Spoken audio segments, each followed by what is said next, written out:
Wow, that was quite a tell-all. I'm going to call this episode, All That Glitters Is Not Gold, because while this was one of the best tell-alls, I just think there's a lot going on behind the scenes, and the producers are really gagging us this season. Right? Like, you'd think that the final two, I thought for sure it was going to be Faith and Leslie. And now it is Leslie and Theresa. My gosh, who would have known? Welcome to Reality TV Therapy with me, Dr. Diane. Okay, before we get started, I just have to ask you, were you fooled too, or was it just me? I was so convinced that who the final two were going to be, that this episode just kind of threw me. But before I get into that, there's a little bit of housekeeping I want to do. First off, I want to welcome new members to my page. My last few videos, I've gotten more traction. People in the comments, I read all of your comments. Thank you so much. Family members are chiming in, and thank you so much for the love. But this season of The Golden Bachelor is even better than I imagined. Why? Because the producers are doing exactly what they're doing, which is keeping us guessing till the very end. Remember, this show, by the way, I don't know if you know, was filmed in less than 1 month. This is probably the tightest turnaround that they've ever seen. Usually the production is 8 to 12 weeks, then they take 6 months to produce it. They filmed this by the end of August, and now we're already seeing it in November. I will just have to say, I think they're doing an amazing job because you don't know who the final person is going to be. But I've been doing a little bit of my own sleuthing because I always want to know more about the family in particular. And did you know that Gerry Turner's father is 93 years old and is still around?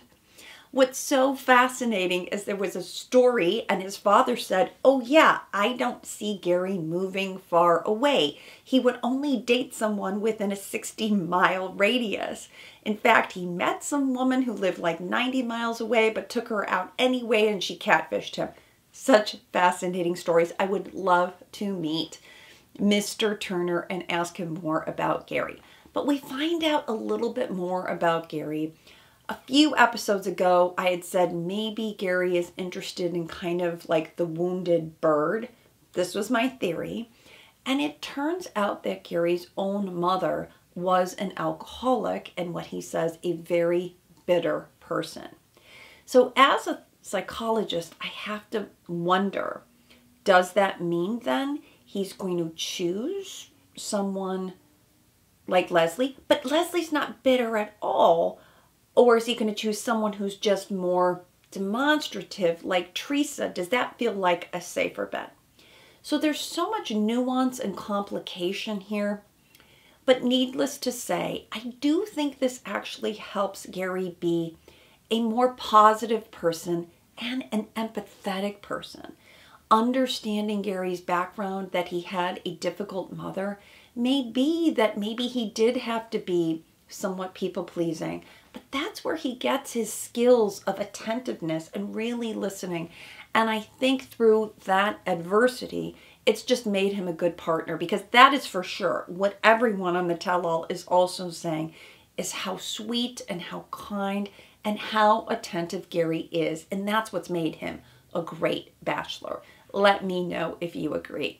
What else is new about this tell-all is we've never seen, at least I can't recall, a rose ceremony in the middle of the tell-all. Usually the tell-all is about 2 hours. We get to hear more women around the hot seat, but this one was really different, and so it kept us on our toes. It kept me crying because we have one painful, heartfelt episode and then we see something else. So after he gave the rose to Theresa, obviously many of us were shocked. But let's go to the actual tell-all itself. I want to talk a little bit more about the ASKN group. April, Susan, Kathy, and Nancy, who were all there. Of the 13 women that were there, they took up a lot of space. So in particular, I want to start with April. I thought April from the beginning was just sassy and refreshing, but you have got to watch the Nick Viall podcast as I did. And my feelings about April changed some. I don't actually think that the interview did April any good. And Nick, of course, was trying to get the tea, but it didn't show some good light on April. I also got April's book. You've probably heard about her history, working my way back to me. Originally, it was called Big Girls Don't Cry, because April was the one who had a relationship when she was 16 years old. She was taken or lost her virginity to Frankie Valli, who was 23 years older than her, who was married at the time and having an affair with her. This story is very complex. It's very nuanced, but quite honestly, it's very sad. And while I can appreciate that April has had a lot of trauma, there's some things in the Nick Viall's interview that just are not very becoming, not very kind. And I will just lead you to that video to watch it yourself and make up your own mind. But some things about April just leads me to believe that this book that she wrote, this was way before the Golden Bachelor. I think she was just getting ready for this time. It looks like to me she'd love to be the Golden Bachelorette. Who wouldn't? But to me, of all the women, it just feels like we're trying to mask a lot of that pain. And on some level, I can't help and did more research, and I find out that Frankie Valli has been married 4 times. He's 89 years old and just got married for the 4th time to a woman who's about April's age. So I just have to say that's gotta just be it's gotta be a hurt for April. But she too then mentioned Kathy, and that Kathy had had some trauma too, and I think that's where these women are coming from. Again, it doesn't excuse any of what I see as some of the meaner behavior, but it does explain where it's coming from. So let's talk about Kathy. Kathy, by the way, I have to say, was looking pretty good. Did she have a little bit of a facelift? Something looked refreshed on her, but at the tell-all, we saw her cringing a number of times as they're showing her saying these negative things to Theresa in particular, but she never comes clean and never directly in the camera says, you know, that was not a good look and I need to apologize to Theresa, and I'm doing so. I have done so publicly here, and I'm doing it privately too. I didn't hear that. I come to the tell-alls for a redemptive arc. I've said it before, but it is the perfect time, because now you've had time to watch it, to say, oh my gosh, that was not a good look. I'm so sorry. And I didn't hear that. I heard Kathy kind of say, well, you know, I didn't really mean it. That wasn't great, but like Theresa knows it too. Does she? Theresa's a sensitive person, so I really would have wanted to see more from Kathy, to be honest. Let me know what you thought. Susan, though, had the night. Okay, Susan, I love her energy. The Kris Jenner moment where Kris is on the phone and she's like, sweetie, you're doing a great job. I just loved it. I thought it was actually precious. I adore Susan. I don't know if she's the classic type for the Golden Bachelorette. I'm guessing at some point we're going to have one. But I think she would make a good contender, and who doesn't love her cooking? I've seen her on Instagram. She's like teaching people her chicken piccata recipe. She's all over the place. I just love that. Nancy, sweet, looked beautiful. Again, they were just kind of friend zone. Who are the other women that I loved? Ellen. Ellen is really America's sweetheart. She wore her heart on her sleeve. She was authentic from the start. Her story about her friend Roberta is just so touching. All of that was just extremely well done, but you could see the hurt in Ellen's eyes too. When Gerry was coming out, I could see, you know, she said she was so grateful for the experience, but there was real sadness there. And I bet it was hard for her to see her ex, and when everybody's kind of vying for attention with your ex and you don't have enough time to get on the hot seat and really talk that through. I thought that that was hard. But then bringing out Roberta's daughter, oh my gosh, what a touching moment. And I thought that was just handled really lovely. Who else did I love? Well, Joan. Joan is a sweetheart. Looked elegant as ever, came out in her black dress, one of the only people to get on the hot seat. Really talked about another important lesson, postpartum depression, that her daughter was suffering, and then of course she needed to be there for her. So I'm glad that we got to hear that her granddaughter and her daughter are doing fine. But that was really kind of lovely. Now let's talk about Gerry. Gerry comes out, gets a big round of applause. He hasn't had a heart attack yet. I like that he was a little bit like, you know, granddaughters be damned. You know, I went for it and I kissed who I wanted to. The message that all the women have, the message about hope, it's like when you're dating, and you know, I felt this way when I was dating, that before I met my husband, I met this other guy that I liked. And it was kind of like, it didn't work out with him, but it's just that moment where you think, well, there are some good guys out there. And it just gives you a little bit of the idea that, yeah, I can keep doing this. And that's what was echoed on the tell-all. Like, I have just a little bit more energy in the pocket because if I know that Gerry's out there, that there are other good ones. And Marina echoed this. Are there any other guys in Indiana? Sandra. Oh my gosh. Sandra, our queen, that she talked about him being a gentleman, but being a gentle man. And that all these women are saying, well, if there's one, there's got to be more. And Joan saying the same thing, that I don't just want it, now I'm craving it even more. And Ellen thanking Gerry for treating her like a princess, her self-esteem. All of this was just such lovely messages that we don't usually see. Why? Because if you've ever watched the show before, the tell-all is usually an interview for Bachelor in Paradise, meaning there's like a lot of jockeying for a position and people always want to get their kind of digs in. But because we don't know, is there going to be a Golden Bachelor in Paradise? Is there going to even be a Golden Bachelorette? We don't know. They're keeping us guessing. So the women weren't on full display. Like, this could possibly be the last time we ever saw them. And let's talk about Natasha and her, did you see her chair earrings? Because she was the one who said, come on, give these women a chair. But that was so sweet. So let's talk about Faith. Because Faith was really so touching. And that was just one of the most heartfelt goodbyes. We were all rooting for her. Faith is a beloved person in the group. You saw all the love to Faith. She was looking beautiful, by the way, in that final rose ceremony.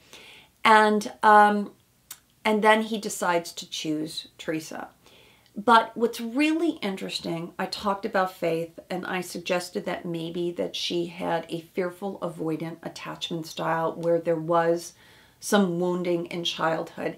And her reaction in the limo made perfect sense to me.